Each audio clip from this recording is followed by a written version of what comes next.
Neat ప్రశ్నపత్రం leakage వ్యవహారంతో కేంద్ర ప్రభుత్వం దిగివచ్చిన ఘటన, విద్యార్థుల ఆందోళన, ఈ అన్ని పరిణామాల నేపథ్యంలో ఆంధ్రప్రదేశ్లో డిఎస్సి పేపర్ లీకేజ్, డిఎస్సి రిక్రూట్మెంట్లో జరిగినటువంటి అవకతవకలపై పెద్ద ఎత్తున దుమారం మరోసారి రేగుతోంది. సో ఈ అంశాలపై మాట్లాడేందుకు మనతో జాయిన్ అవుతున్నారు వైఎస్ఆర్ కాంగ్రెస్ పార్టీ నాయకులు సత్తెనపల్లి నుంచి విజయభాస్కర్ రెడ్డి గారు. నమస్తే సార్. నమస్తే సార్, ఆంధ్రప్రదేశ్ ఇక్కడ నీట్ లీకేజ్కి సంబంధించి ఏదైతే ఆందోళన ఢిల్లీ, దేశ రాజధాని ఢిల్లీలో గత 10-12 రోజులుగా జరిగింది. పెద్ద ఎత్తున విద్యార్థులు గళమెత్తినటువంటి పరిస్థితి. మొత్తానికి కేంద్ర మంత్రి ధర్మేంద్ర ప్రధాన్ రాజీనామా చేసేశారు. సో ఈ పరిణామాన్ని, ఈ ఉద్యమాన్ని, కాక్రోచ్ జనతా పార్టీ తీసుకొచ్చినటువంటి ఉద్యమం ఎలాంటి ఫలితాలు ఇచ్చిందో చూసాం.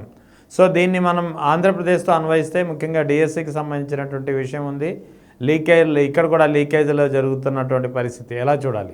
కాక్రోచ్ జనతా పార్టీ ఆందోళన నెల రోజులు పెట్టి జరుగుతుంది. ఒక 10-12 రోజులు పెట్టి ఉధృతం దాల్చింది. దేశవ్యాప్తంగా ఉధృతం దాల్చి, తద్వారా వాళ్ళు ప్రధానమైన డిమాండ్ ఏంటంటే ధర్మేంద్ర ప్రధాన్ గారు రాజీనామా చేయాలి. ఈ ఎంట్రన్స్ ఎగ్జామ్స్ పరీక్షల్లో సంస్కరణలు తేవాలి, విద్యార్థులకు ఉపయోగాలు జరగాల. వాస్తవంగా చదువుకునేటటువంటి విద్యార్థులు, మెరిట్ స్టూడెంట్స్కి అన్యాయం జరుగుతుంది, వాళ్ళ ప్రాణాలు పోతున్నాయి. నీట్ పేపర్ మొదటి ఎగ్జామ్లో దాదాపు 17-18 లక్షల మంది పాల్గొంటే 30 మంది చనిపోయారు. ఈ నేపథ్యంలో ఉద్యమం ఉగ్ర రూపం దాల్చింది. యావత్ భారతదేశాన్ని ఒక ఊపింది. ఆ నేపథ్యంలో మీకు ఇక్కడ ఇంకొక విషయం చెప్పాల్సింది ఏంటంటే అండి, ధర్మేంద్ర ప్రధాన్ గారు ఒరిస్సాకు సంబంధించినటువంటి వ్యక్తి. వాళ్ళ తండ్రి గారు కూడా అంతకుముందు కేంద్రంలో మంత్రిగా చేశాడు. తర్వాత సీనియర్ రాజకీయవేత్త, మంచి నాయకుడు. ఈ ధర్మేంద్ర ప్రధాన్ గారు కూడా విద్యార్థి దశ నుండి రాజకీయాల్లో ఉన్నటువంటి వాడు. ఏబీవీపీ జాతీయ అధ్యక్షుడు కూడా చేశాడండి. ఏబీవీపీ జాతీయ అధ్యక్షుడు చేశాడు.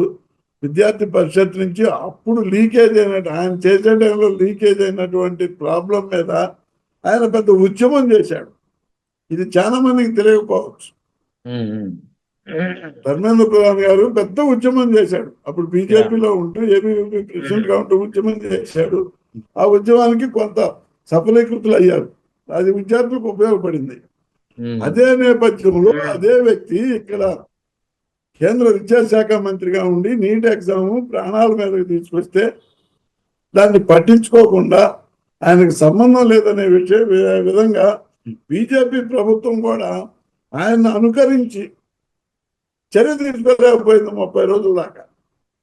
ఉద్యమం ఒక రూపం దాల్చిన తర్వాత తప్పనిసరి బీజేపీ చర్య తీసుకుంది. అదే ప్రథమంలో బీజేపీ చర్య తీసుకొని ఉంటే ఈ విద్యార్థి లోకాన్ని కానీ, యువతకు కానీ బీజేపీ నెంబర్ 1 గవర్నమెంట్ అని చెప్పుకుంటూ మరొక్కసారి బీజేపీని అందరం ఎక్కించడానికి యువత ప్రయత్నం చేసేవాడు. కానీ ఆయన చివరికైనా ఎట్లా మోడీ గారు మాటినో, అమిత్ షా గారు మాటినో చేశాడు. ఇక మనం రాష్ట్రానికి వస్తే ఏమంటే, నేను ఒక చిన్న విషయం చెప్తాను మీకు, కామెడీ అనుకోకపోతే. లోకేష్ రాజీనామా అడగడానికి హక్కే ఉందండి. మేము ఓట్లతోటి గెలిచామా? ఈవీఎంలతో గెలిచాము. మేము ప్రజలు ఓట్లేసి గెలిస్తే మీరు మమ్మల్ని రాజీనామా అడగొచ్చు. మేము ఈవీఎంలతో గెలిచామండి. ఈవీఎంలతో గెలిచిన మీరు రాజీనామా అడగడానికి మీకేమనుకుంది? లేదు. కాబట్టి అసలు కొట్టేయండి. లోకేషా లీకేజా అనే సంగతి పక్కన పెడితే, మేము ఈవీఎంల ద్వారా గెలిచినటువంటి వ్యక్తులము. మా ప్రభుత్వం ఈవీఎంల ప్రభుత్వం. ఈవీఎంల ట్యాంపరింగ్ వల్లనే మా ప్రభుత్వం వచ్చింది. ప్రజల ఓట్లయితే మేము గెలవలేదు. కాబట్టి ప్రజలు మమ్మల్ని ప్రశ్నించడానికి అది అవకాశం లేదు అనేది క్లియర్గా చెబుతున్నారు. దానికి ఇంకొక ఉదాహరణ కూడా చెప్తాను. 2024-25లో 10th క్లాస్ పార్ట్ వాల్యుయేషన్లో అవకతవకలు మనం అందరం చూసాం. అప్పుడు లోకేష్ గారు దాన్ని సమర్థించుకున్నారు తప్పితే దాన్ని తప్పు వాళ్ళ మీద చర్యలు ఎంతవరకు చేయలేదు. నాగార్జున యూనివర్సిటీలో పీజీ ఎగ్జామ్స్కి ఏమంటే నాగార్జున యూనివర్సిటీలో పీజీ ఎగ్జామ్స్కి పేపర్ ఇవ్వటం చేత్తో రాసినటువంటి పేపర్లు ఇచ్చారు, ప్రింటెడ్ పేపర్లు కాదు, చేతితో రాసినటువంటి పేపర్లు పీజీ ఎగ్జామ్స్లో ఇచ్చారు. ఇంతకన్నా దారుణం ఏమన్నా ఉంటుందా? అది విద్యా వ్యవస్థ సర్వనాశనం అయితేనే కదా చేతితో రాసినట్టు. ఎగ్జాక్ట్లీ. అంటే ఒక బలమైన వ్యవస్థ ఉంది నాగార్జున యూనివర్సిటీలో, ప్రింటింగ్ ప్రెస్ ఉంది, అన్నీ ఉన్నాయి. అన్నీ ఉంటే కొంతమంది ప్రొఫెసర్లు వాళ్ళు చేత్తో రాసి ఎగ్జామ్ పేపర్ని పీజీ స్టూడెంట్స్కి ఇచ్చినటువంటి పరిస్థితి. అదేవిధంగా రాయలసీమ యూనివర్సిటీలో కూడా 5/4/26 కొంత అవకతవకలు జరిగినాయి. అదేవిధంగా 15/11/2024 27/5/2025 కడపలో 10th class maths paper leak అయింది, మనం అందరం విన్నాం. ఈ రకంగా 5-6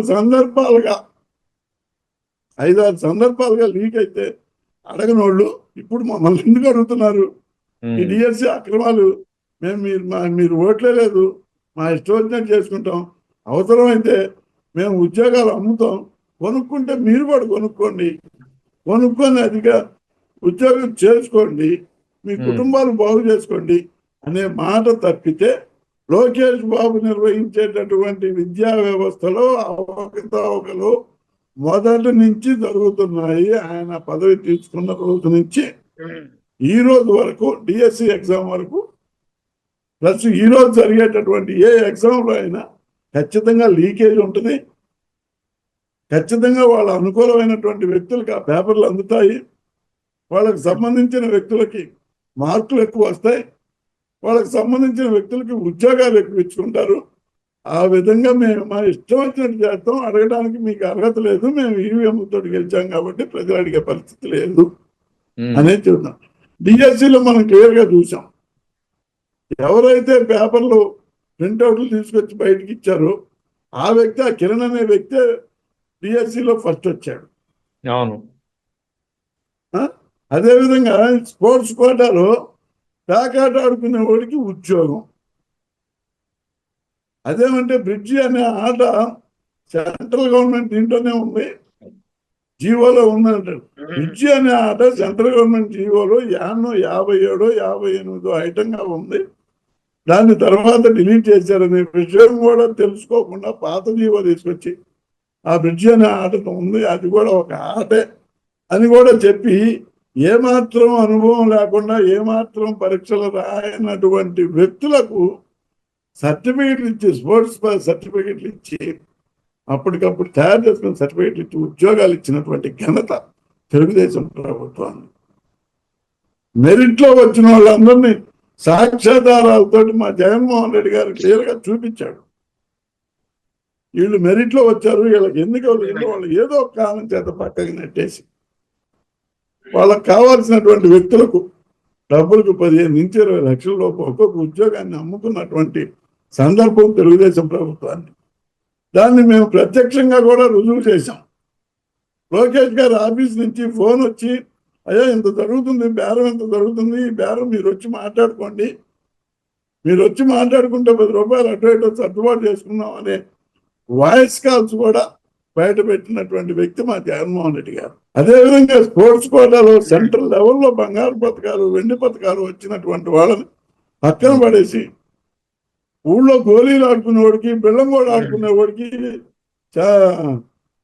లోకేష్ గారు అవి కూడా ఒక ఆటలని చెప్పి రాసి వాటికి సర్టిఫికెట్లు ఇచ్చి, గోళీలకి బెల్లంగోడికి సర్టిఫికెట్లు కూడా ఇచ్చి ఉద్యోగాలు ఇచ్చినటువంటి ఘనత లోకేష్ నాయుడు గారిది. మరి ఆయన్ని మేము ఖచ్చితంగా రాజీనామా చేయమని అడుగుతున్నాం. రేపు మా రాష్ట్ర వ్యాప్తంగా ఉద్యమం కూడా రేపు 28వ తారీఖు చేస్తున్నాం. అయినా వాళ్ళకి క్షేమ పుట్టినట్టు కూడా ఉండదండి. వాళ్ళకి నైతికత, పారదర్శకత అనే మాటలకి అర్థం తెలియదు. అసలు నైతికత, పారదర్శకత అంటే మా డిక్షనరీలో లేవు ఆ పదాలు అంటారు. మాదంతా అవినీతి, అప్రజాస్వామ్యం, స్వార్థం కోసం సొంత మనుషుల్ని తయారు చేసుకోవటం, ఏదో ఎదిరించిన వాడిని రెడ్ బుక్ ద్వారా శిక్షించడం, కేసులు పెట్టడం రైట్ అంటే రైట్ వాళ్ళ సిద్ధాంతం. అంతకు Right. తప్పితే లోకేష్ నాయుడు గారు రాజీనామా చేసే పరిస్థితి లేదు. వాళ్ళకి అసలుకి నైతికత మీద విలువ లేదు, పారదర్శకత మీద అసలు అర్థమే తెలియదు. రైట్ రైట్ రైట్ ఇంకా మాట్లాడితే ప్రజాస్వామ్య వ్యవస్థ మీద వాళ్ళకి ఎటువంటి సదభిప్రాయం లేదు. రైట్ అండ్ రైట్ దుర్మార్గంగా, దుశ్చర్యగా వాళ్ళ నోటికి వచ్చిందే మాట, వాళ్ళు చేసిందే, వాళ్ళు పెన్ను పెట్టి రాసిందే ఆర్డర్లు, ఆ రకంగా చేసుకొని ఉద్యోగాలు అమ్ముకుంటున్నటువంటి పరిస్థితి తెలుగుదేశం పార్టీది. ఇది రైట్ చంద్రబాబు నాయుడు గారు, లోకేష్ నాయుడు గారు లేదా పవన్ కళ్యాణ్ గారు వీళ్ళు ఎవరు దీన్ని ప్రశ్నించే ఒక ఎదుటి వ్యక్తి మా పార్టీ జగన్మోహన్ రెడ్డి గారు కానీ మా పార్టీ పరంగా ప్రశ్నించినప్పటికీ పరిగణలోకి తీసుకునే పరిస్థితి లేనే లేదు. రైట్ అదేమంటే మేము ఈవీఎం ద్వారా గెలిచామని చెప్పుకుంటున్నాం. రైట్ ఇక ఇటీవల కొన్ని మళ్ళీ తెలుగుదేశం పార్టీలో ఒక కీలకమైనటువంటి పరిణామం జరుగుతోంది. ముఖ్యంగా తెలుగుదేశం పార్టీకి సంబంధించినటువంటి సీనియర్ నేత, విజయవాడ సెంట్రల్ ఎమ్మెల్యే బొండా ఉమకు తెలుగుదేశం పార్టీ నోటీసులు జారీ చేసింది సంజాయిషి కోరుతూ. అది కూడా ముద్రగడ సంస్మరణ సభలో పాల్గొని మాట్లాడినటువంటి వ్యాఖ్యలు, దీనికి సంబంధించి వివరణ కోరుతూ. అంటే ఇక్కడ ఏం జరుగుతుంది? బొండా ఉమను టీడీపీ దూరం చేయాలనుకుంటుందా, వదిలించుకోవాలనుకుంటుందా? ఒకవేళ అదే జరిగితే బొండా ఉమ ఇచ్చినటువంటి స్ట్రాంగ్ కౌంటర్ ఏదైతే జ్యోతిర్ నెహ్రూ తర్వాత వంగవీటి రాధా కూడా ముద్రగడ సంస్మరణ సభలో రాజమండ్రిలో జరిగితే పాల్గొన్నారు కదా, మరి వారి నుంచి వివరణ ఎందుకు కోరలేదు, నా నుంచి ఎందుకు వివరణ కోరుతున్నారంటూ ఆయన ఇచ్చినటువంటి కౌంటర్. ఎలా చూడాలి ఈ అంశాన్ని? ఒకటండి, ఇక్కడ తెలుగుదేశం పార్టీ స్థాపించింది ఎన్టీ రామారావు 1982లో స్థాపించాడు, 83లో అధికారంలోకి వచ్చాడు. ఏది 35 సంవత్సరాల కాంగ్రెస్ పాలన కాదని ప్రజలు వెళ్తున్న ఎరటం లాగా ఎగసిపడి ఎన్టీ రామారావు గారిని అధికారంలోకి తీసుకొచ్చిన తర్వాత ఇదే చంద్రబాబు నాయుడు కాంగ్రెస్ పార్టీ తరఫున పోటీ చేసి ఓడిపోయాడు. తర్వాత ఎన్నుపోటు పొడిచారు, మళ్ళీ 85లో ఎన్నికలు వచ్చినాయి, 85లో కూడా పోటీ చేసి ఓడిపోయాడు. దానికి ఆ పార్టీకి కొన్ని సిద్ధాంతాలు, నియమ నిబంధనలు, నియమావళి పర్టికులర్గా ఉన్నాయి. చనిపోయినందుకు పోకూడదు, దినం రోజు పోకూడదు, సంస్కరణ సభకు పోకూడదు, పెళ్ళిళ్ళకు పోకూడదు, పుట్టినరోజులకు పోకూడదు, పెద్ద మనుషులైతే పోకూడదు, ఓణీల ఫంక్షన్లకు పోకూడదు. ఇవన్నీ చంద్రబాబు నాయుడు తెలుగుదేశం పార్టీలో కొత్త నియమ నిబంధనలు పెట్టుకున్నాడు. పెట్టుకొని నిన్న అసలు ఎవరండి ముద్రగడ పద్మనాభం ఎవరు? ముద్రగడ పద్మనాభం జనతా పార్టీ వ్యక్తి ఫస్ట్గా, వాళ్ళ ఫాదరు, తర్వాత ఆయన. అక్కడి నుంచి తెలుగుదేశం ఎన్టీ రామారావు గారి మాటలకి, ఎన్టీ రామారావు గారి పనులకి ఆకర్షితులై తెలుగుదేశంలో చేరాడు. తెలుగుదేశంలో మంత్రిగా కూడా చేశాడు. అంటే పునాదులు వ్యతిరేక కాంగ్రెస్ పునాదులే కదండి ముద్రగడ గారికి. ఆ తర్వాత ఆయన ఒక మంచి ఆలోచనతోటి ఉమ్మడి ఆంధ్రాలో కానివ్వండి, విభజిత ఆంధ్రాలో కానివ్వండి 20 నుంచి 25% కాపు కులం ఉంది, ఈ కులానికి మనం మంచి చేయాలి కాబట్టి దీన్ని ఒక ఉద్యమ రూపంలో తీసుకెళ్లాలి అనే గొప్ప ఆలోచనతోటి ఆయన కాపు ఉద్యమం చేపట్టాడు 1989లో. తర్వాత కాపులకు రిజర్వేషన్ కావాలా, కాపులకు ప్రభుత్వ పరంగా అన్ని సదుపాయాలు, అన్ని మౌలిక వసతులు అందాలనే దీని మీద ఆయన ఉద్యమం చేపట్టాడు. కొంతవరకు సక్సెస్ అయ్యాడు, కొంతవరకు చంద్రబాబు నాయుడు గారు కూడా ఆయన కొంతవరకు అనుకరించాడు. తరువాత చంద్రబాబు నాయుడు గారు ఆయన విభేదించాడు, ముద్రగడ గారిని. విభేదించిన తర్వాత ముద్రగడ గారు ఆ ఉద్యమాన్ని అంతే కొనసాగిస్తున్నారు. అది కాంగ్రెస్ కాపా, వైసీపీ కాపా, తెలుగుదేశం కాపా, లేకపోతే సిపిఐ కాపా, సిపిఎం కాపా, లేకపోతే బీజేపీ కాపా అనేది ఆయనకు ఆలోచన లేదు. అటువంటి మహా వ్యక్తి చనిపోయాడు. చనిపోయిన రోజున అందరూ వెళ్ళారు, చూశారు. మరి కందులు దుర్గేష్ కూడా వెళ్ళాడు చనిపోయిన రోజు. చాలా మంది జనసేన నాయకులు కూడా వెళ్ళారు. గౌరవనీయులు మా ఉప ముఖ్యమంత్రి గారు ఊళ్ళో ఉంటే వెళ్ళేవాడే, ఆయనకు చికిత్స చేసుకొని ఆయన ఉన్నాడు కాబట్టి వెళ్ళకపోయాడు. అటువంటి వ్యక్తుల సంస్కరణ సభ గుంటూరులో కాపు చేసి దాసర్ రాము గారు, జనార్దన్ గారు, మిరియాల శ్రీనివాసరావు గారు, ఇంకా వేరే నలుగురు ఐదుగురు కలిసి ఒక కమిటీగా ఏర్పడి కాపు చేసి కమిటీ ముద్రగడ సంస్కరణ సభ జరపాలని నిర్ణయించుకొని అతిథులను అందరినీ పిలిచారు. వైసీపీ వాళ్ళని పిలిచారు, టీడీపీ వాళ్ళని పిలిచారు, బీజేపీ వాళ్ళని పిలిచారు, జనసేన వాళ్ళని పిలిచారు, సిపిఎంలో ఉన్న కాపులను కూడా పిలిచారు. అక్కడ ఎంటైర్ మీటింగ్ లో కాపులు అంతా వచ్చారు గుంటూరు. ఓకే. వచ్చి పక్కన కూర్చోక ఆ మూలన ఒకటి ఈ మూలన ఒకటి కూర్చుంటారండి. పక్కన కూర్చోకపోవడానికి ఏమన్నా చెట్టుకాడ పుట్టకాడ తగాదా అంబటి రాంబాబు గారు, బోండా ఉమా గారికి అటువంటిదే లేదు కదా. ఆవుతుల కాడ ఏం తగాదాలు లేవు కదా. పిల్లలు ఇచ్చుకోవటాలు కొట్టుకోవటాలు అనే తగాదాలు లేవు కదా. అటువంటి మీటింగులు కూడా అబాస్పాలు చేస్తూ చంద్రబాబు నాయుడు గారు స్టేట్మెంట్ ఇచ్చాడు. వైసీపీ వాళ్ళతో కలిసి మీటింగ్ చేయడం అయింది, వాళ్ళ మీటింగ్లో నువ్వు పోవడం అయింది, నిన్ను ఎందుకు సస్పెండ్ చేయకూడదు, నువ్వు ఎవరని ఇమ్మని అడిగారు. అసలు బోండా ఉమ ఎవరండి? టీడీపీ పార్టీలో చంద్రబాబు నాయుడికి ముఖ్య అనుచరుడు, అందరికీ అన్నిటికన్నా ముఖ్యంగా. వీళ్ళందరూ చంద్రబాబు నాయుడిని విడిచిపెట్టి పోయినప్పటికీ బోండా ఉమా అనే వ్యక్తి విడిచిపెట్టి వెళ్ళా. చంద్రబాబు నాయుడిని అంటిపెట్టుకొని ఉన్నాడు. సెంట్రల్ నియోజకవర్గంలో ప్రాతినిధ్యం వహించాడు. గతంలో ఎమ్మెల్యే గెలిచాడు, మళ్ళీ గెలిచాడు, ఇప్పుడు కూడా గెలిచాడు. పార్టీకి ఒక వెన్నుదన్నుగా ఉండి మా మాచర్లో కూడా పాపం కొట్టించుకున్నటువంటి పరిస్థితి ఆయన. మాచర్లలో పార్టీ బలోపేతంగా లేదని అక్కడ బలోపేతం చేయాలనే ఉద్దేశంతో బ్రహ్మారెడ్డిని తీసుకొచ్చిన తర్వాత కూడా ఈ టీడీపీ నాయకులు మీరు పోయి రండి, అక్కడ పోయి వచ్చి వాళ్ళకి అండగా నిలవండి అని చెబితే బోండా పోయాడు. అక్కడ మా తాలూకు మా పార్టీ వాడు కొంతమంది ఎగబడ్డారు, రోకళ్ళు రొయ్యి తీసుకొని ఎగబడ్డారు, కర్రలు తీసుకొని ఎగబడ్డారు. వాటిని కూడా తట్టుకొని పార్టీ నిలబెట్టినటువంటి వ్యక్తి బోండా ఉమ. అటువంటి వ్యక్తి మీద నువ్వు ఇవాళ నిందలేయడానికి నీకు అసలు మనసభ ఎలా వచ్చిందండి? 45 సంవత్సరాలు నీ సర్వీస్ ఏమైంది? అవును, లేదు మొన్న ఇంకా ఇదన్నా కాపు చేసి పెట్టిన మీటింగ్ గుంటూరులో పెట్టింది, కాపు చేసి మీటింగ్ అండి. రాజమండ్రిలో పెట్టింది పక్కాగా మా పార్టీ మనిషి పెట్టాడు. అవును, జక్కంపూడి రాజా కండక్ట్ చేశాడు. జక్కంపూడి రాజా గారు నిర్వహించారు ఆ సభ. జ్యోతులు నెహ్రూ వచ్చాడు, వంగవీటి రాజా వచ్చాడు. అక్కడ లోకల్ గా ఉన్నటువంటి కాపులు, కూటమి కాపులంతా వచ్చారు. వచ్చి ఆయన నివాళులు అర్పించారు, ఆయన మంచి చెడ్డల్ని కొనియాడారు, వెళ్ళారు. ఇవాళ బోండా అంబటి రాంబాబు పక్కన కూర్చున్నాడు, అంబటి రాంబాబును వాటేసుకున్నాడు, అంబటి రాంబాబుతో మాట్లాడాడు. కాపులు లేకపోతే ఏ ప్రభుత్వం సక్రమంగా అధికారంలోకి రాదని చెప్పాడు. అంటే కాపులు ఏమైనా బానిసలా టీడీపీకి? ఏమంటే కాపులు ఏమైనా బానిసలా? పవన్ కళ్యాణ్ గారు చంద్రబాబు నాయుడిని, లోకేష్ గారిని మోసినట్టు రాష్ట్రంలో ఉన్నటువంటి 25% మంది కాపులు చంద్రబాబుని, లోకేష్ ని మొయ్యాలనా? మీకు బానిసత్వం చెయ్యాలనా? వ్యక్తిత్వం ఉండదా కాపులకి? వాళ్ళు వ్యక్తులు గారా? వాళ్ళ కులం లేదా? వాళ్ళ కులానికి విలువ లేదా? ఆ కులంలో కూడా భిక్షలు చాలా మంది ఉన్నారండి. ప్రభుత్వాన్ని అటు నుంచి ఇటు నుంచి అటు తిప్పగల సమర్థులు ఇప్పుడు కాపు కులంలో కూడా తయారయ్యారు, ఏది ఫైనాన్షియల్ గా.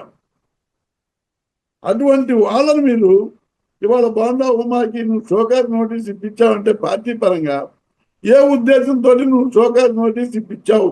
అసలు చంద్రబాబు నాయుడు గారు ఉమా గారు లేవనెత్తిన అంశాలు రెండు. కాపు రిజర్వేషన్, కాపు భవనాల నిర్మాణానికి నిధులు రిలీజ్ చేయడం, ఈ 2 విషయాలు ఎత్తాయండి. ఆ 2 విషయాల్లో తప్పే ఉంది. ఆ 2 విషయాల్లో కాపు ఇప్పుడు బోండా ఉమాని పిలిచి ఏమయ్యా నువ్వు అట్లా అడిగావు, దానికి మరి రిలీజ్ చేసాము, ఇంత రిలీజ్ చేయాలా, లేకపోతే భవిష్యత్తులో చేస్తాము అని చెప్పాలా, లేకపోతే స్టేట్మెంట్ ఇవ్వాలా నువ్వు? అంతేగాని నువ్వు అక్కడ పోయి ఈ మాట అడగటం తప్పంటే కదండి. అంటే ఓవరాల్ గా ఇక్కడ కాపుల్ని టార్గెట్ చేస్తున్నారా చంద్రబాబు నాయుడు అంటే ఏం చెప్తారు? ఖచ్చితంగా చంద్రబాబు నాయుడు భయపడుతున్నాడంటే కాపులందరూ వైసీపీకి వెళ్ళిపోతారు వీళ్ళు భవిష్యత్తులో. మన పట్ల మనకి వెళ్ళి మనకి అనుకూలంగా లేరు. ఈవెన్ పవన్ కళ్యాణ్ గారు చెప్పినా కూడా ఇనే పరిస్థితి లేదు.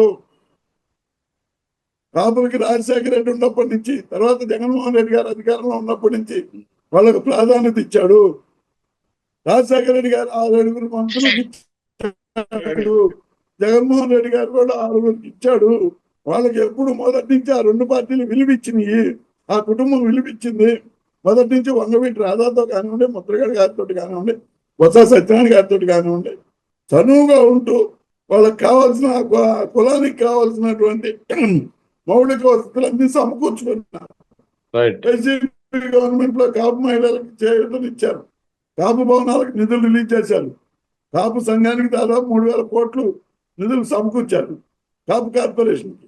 ఇవాళ అదేగా ఉమా అడిగితే అది తప్ప, దానికి నువ్వు షోకాజ్ నోటీసా?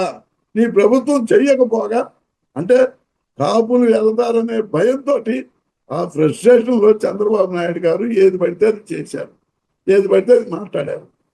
ఇవాళ కాపులు అందరూ ఆలోచిస్తున్నారు. అంటే మన కులపోడు గురించి, మన కులపోళ్ళు ఎవరు మాట్లాడకూడదా? మనం తెలుగుదేశం పార్టీకి బానిసలుగా బతకాలనా?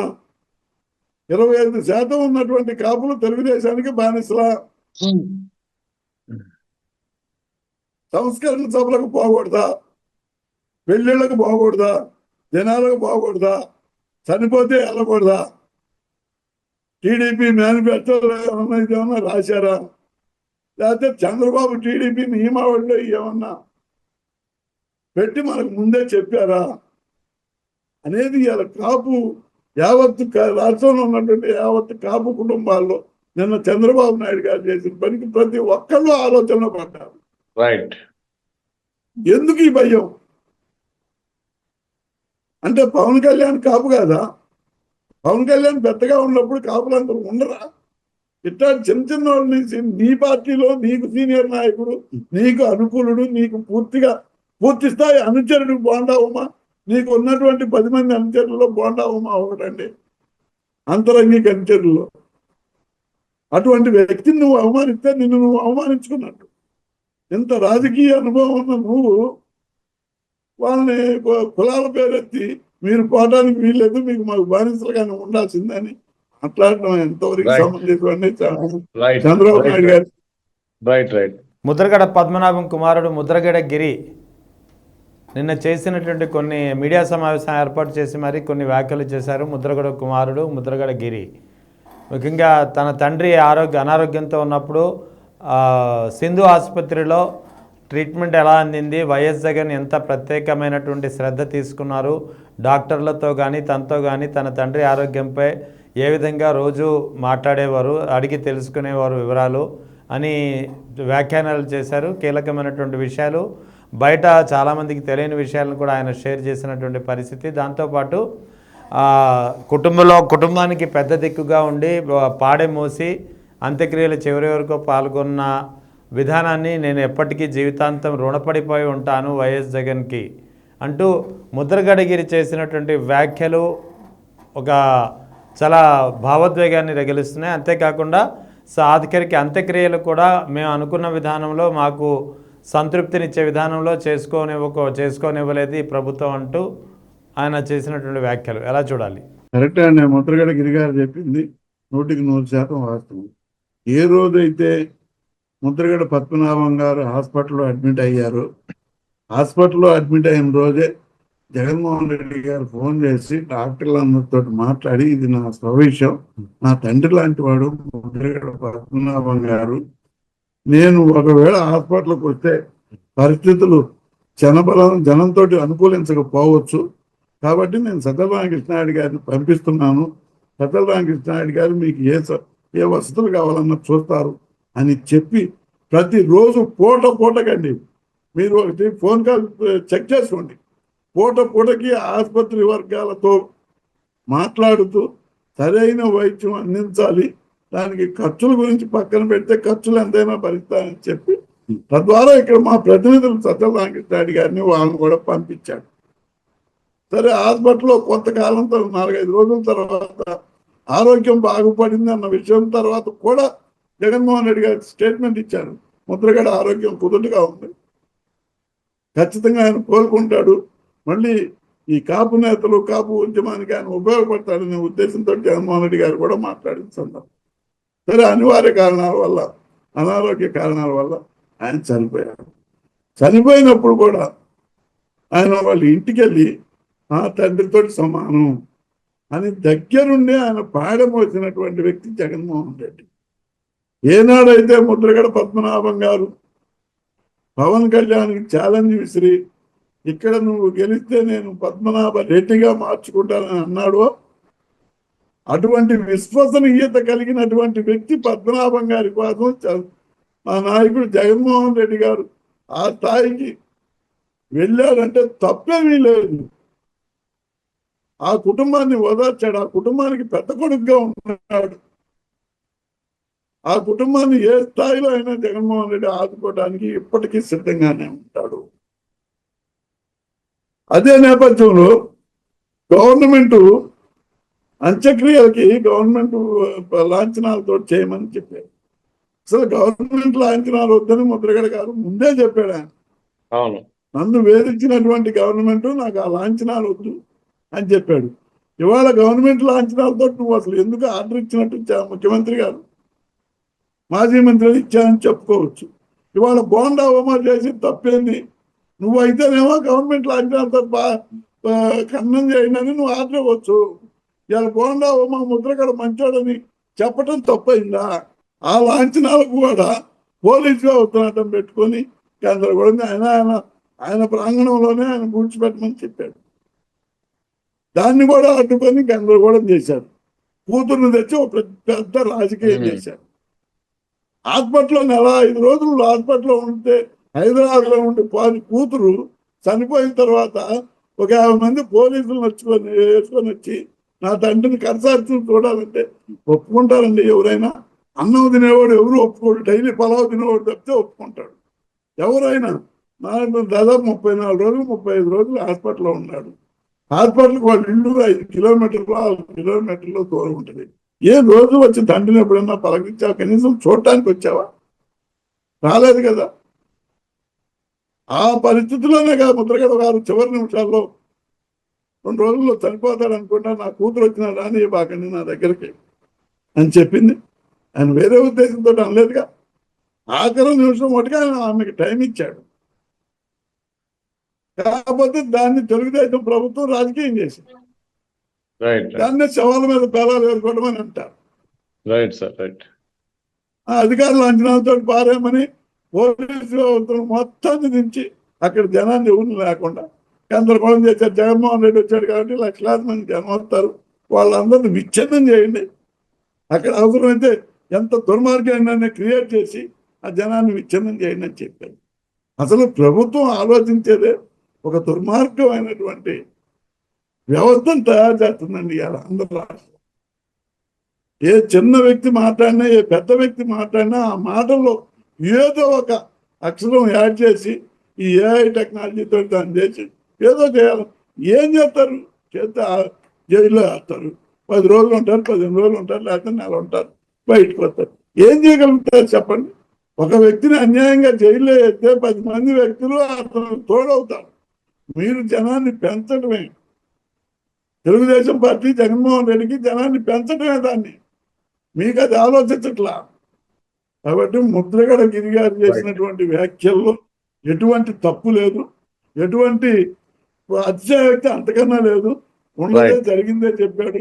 జగన్మోహన్ రెడ్డి గారు ఏదైతే చెప్పాడో ఆ కుటుంబానికి ఎప్పటికీ అండగా ఉంటారని ఖచ్చితంగా మా పార్టీ పరంగా కానీ జగన్మోహన్ రెడ్డి గారు వ్యక్తిగతంగా కానీ ఆ కుటుంబానికి అందరం అండగా ఉంటామని ఈ సందర్భంగా తెలియజేస్తాం. Right sir, thank you sir, thank you very much, thank you.